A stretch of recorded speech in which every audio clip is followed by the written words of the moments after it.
Okay, so in this video, we're going to show you on this Chevy engine. This is a 454 7.4 liter truck. It's a Suburban. Our thermostat is bad and the truck was overheating. So we took the thermostat off and the temperature returned to normal, and that's how we knew it was not the water pump. We had to take it off and disable it for the rest of the drive home. And now we're going to show you how to put a new thermostat back on it so that it will operate properly. Okay, ready? This is Mechanic, my husband.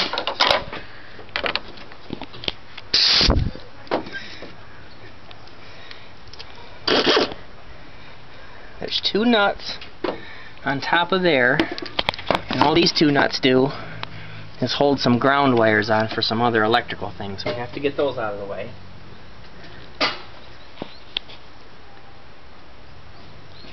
Yes, those two nuts. And this is the new thermostat. It just goes on there and sets in there in between the hose and that part. That little part right there. How much does the thermostat cost? They're real cheap, maybe $10 at the most.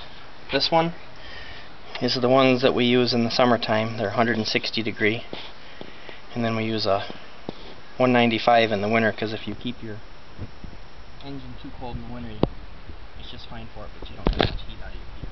So we took the other one out, and it's out of the engine to get home.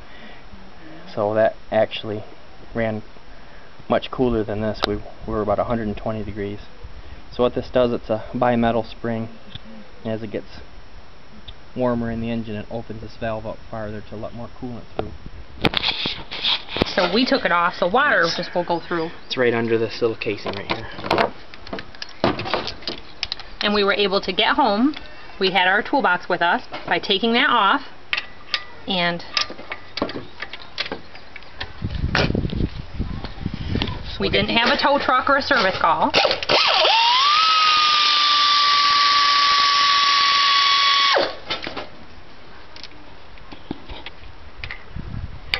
And it took us about 15 or 20 minutes, just pulled off into a service station on the side of the road and did it ourselves. Not an actual service station, but a gas station. I'm sure if there was a service station there, they wouldn't have appreciated us working on our vehicle there. And after we took that off, we were just fine.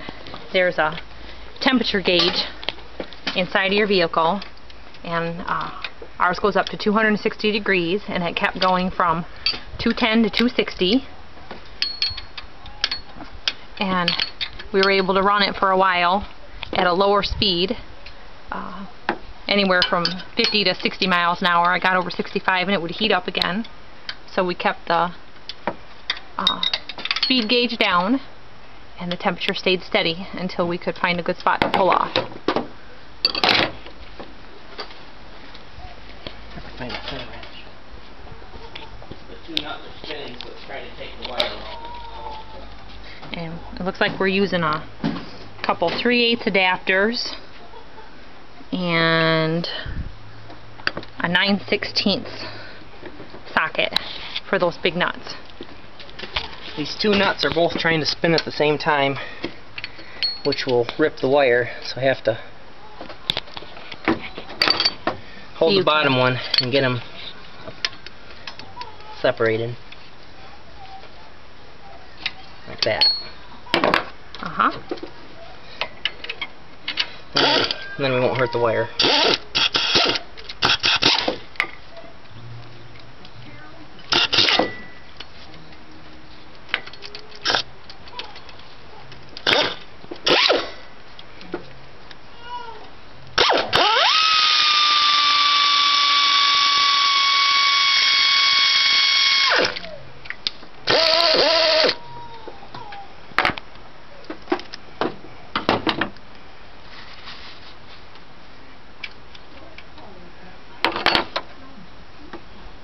Lift those wires off, these studs. They're just using it as a point to get it ground Has nothing to do with the thermostat or the And what is it grounding? other sensor somewhere. Okay. They just go off somewhere else. It was just a convenient spot. Has nothing to do with the temperature gauge or anything.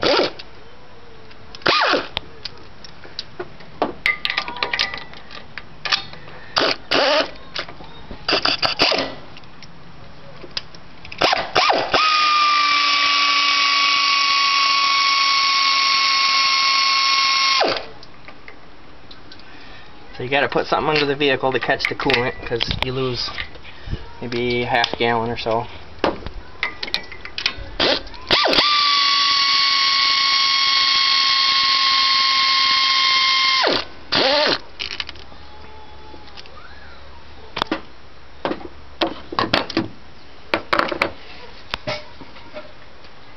And if you're stuck on the side of the road and you don't have something to catch the coolant, you'll have to do the best you can.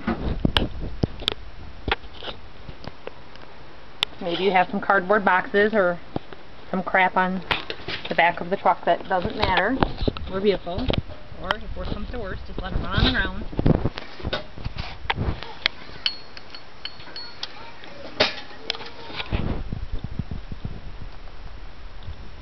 I'm doing this because it's just been driven, everything's so hot still.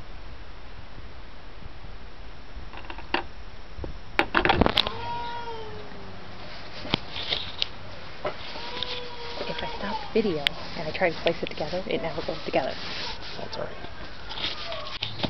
So what we have here to catch the antifreeze is this container that we use for like changing your oil or whatever. Yeah, this stuff's real hot. Let's back up here for a minute. Okay. So what you do, lift this up. You don't even, on this vehicle anyway, you don't have to even unhook the hose. You just lift that up. Then what I did, the thermostat's gone. We had to take it right out. So we had no thermostat. So what I did was I put the gasket back in there. And that's the black circle. Yeah, which actually is what wraps around that, and that's the seal. Normally I could get right in there with my fingers, but it's just too hot. And that's the gasket from the old one. Yeah. Just because I wasn't sure if the housing would seal with this out. It might have, but I don't know. So it didn't hurt it by being there.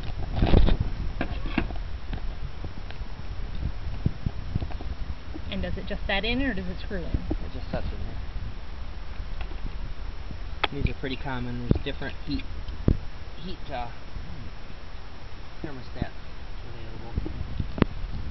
Different conditions and different tastes. So just setting that right down in there.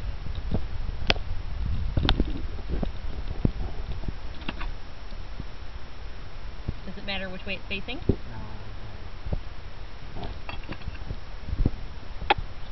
By facing, I mean that there's like the stem on the top. Then you have to these wires back out of the way again. Set back down in there.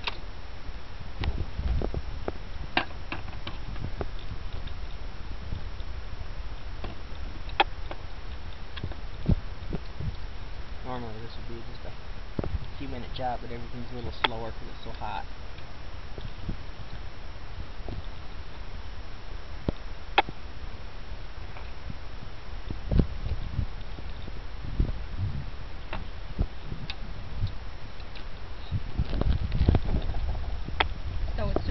With a nut.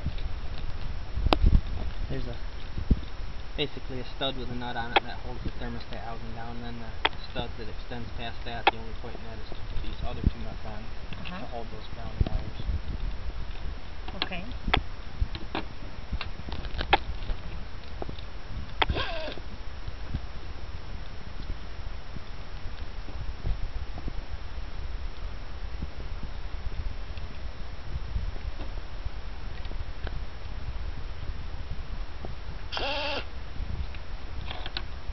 Now we're just putting those nuts back in.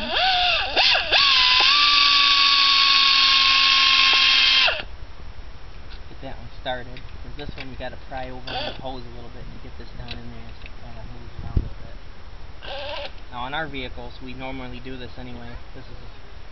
We have a summertime and a wintertime thermostat. So we would have had to do this anyway.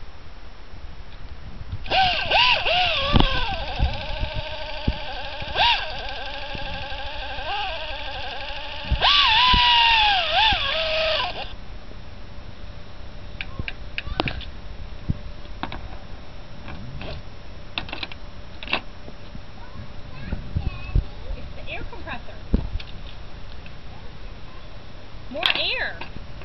Putting more air in the tank for Daddy's drill that he's using. Well, it's a torque wrench, not a drill. But Murdoch here. Yes. Yes, don't use your hands, honey. Use a rag. Go over there by the trash. Stop. Go get that blue rag. Yep. Use that. Use that blue rag.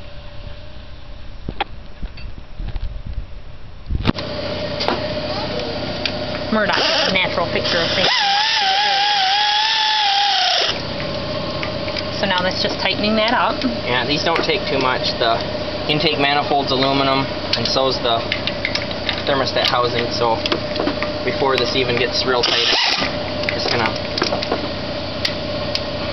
do it by hand.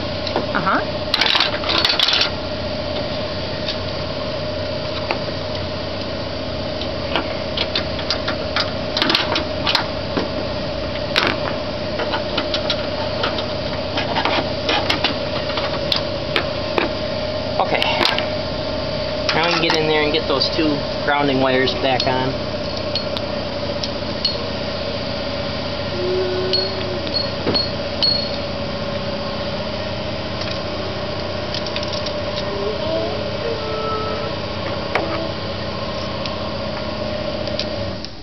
This is a better job to do when you haven't been using it and it can sit all night.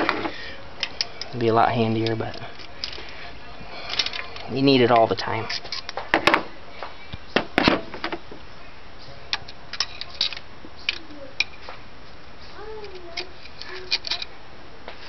So there's that grounding wire put on there, and now the bolt goes on that holds the grounding wire on. Or not bolt, but nut.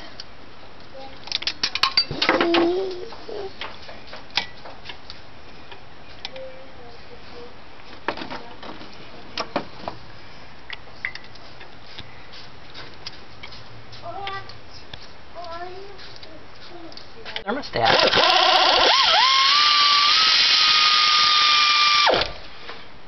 Now when these get tight, that wire's going to want to spin with the top nut, so you got to kind of hold it and know when it's coming.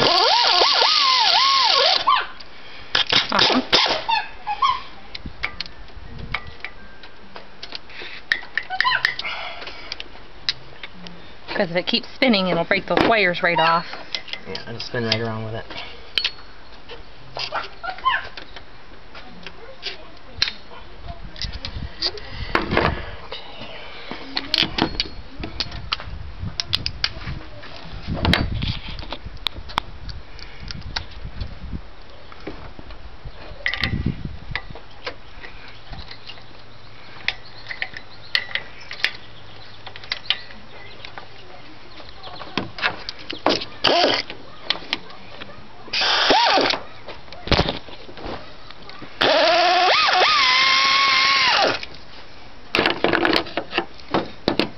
It's a big engine, and I'm a little bit in the mechanics.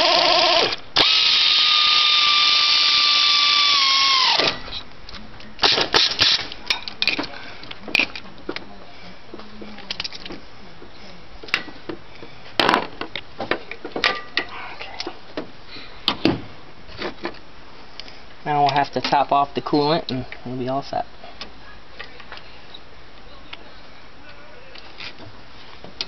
Now to top off the coolant, how much do you know to put in? Just fill the radiator back to the top, because then the reservoir tank is still full. Okay. We didn't lose any out of there. Is that straight coolant, or is that coolant and water mixed together? We use premix. Okay. So that'll do it. We use premix solution. It's water and coolant already mixed. So we have to fill it into the cap? Right here. Or into the overflow container? In here. Okay. But we have to wait on that because it's too hot. Okay. Don't open that up when it's hot, because if it's boiling it will spray out at you and you will have to go to the hospital. So that's the completed thermostat. It's right inside of there. You can't even see it. You would never know it was running without it. How long can you go without it in an emergency?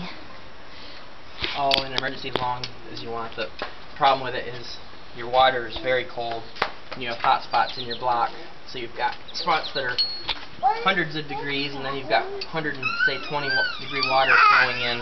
So on a small little engine you could actually crack something. On this one it wouldn't be a problem usually. These are pretty beefy, but that could happen. But with what we were doing with it, it was fine.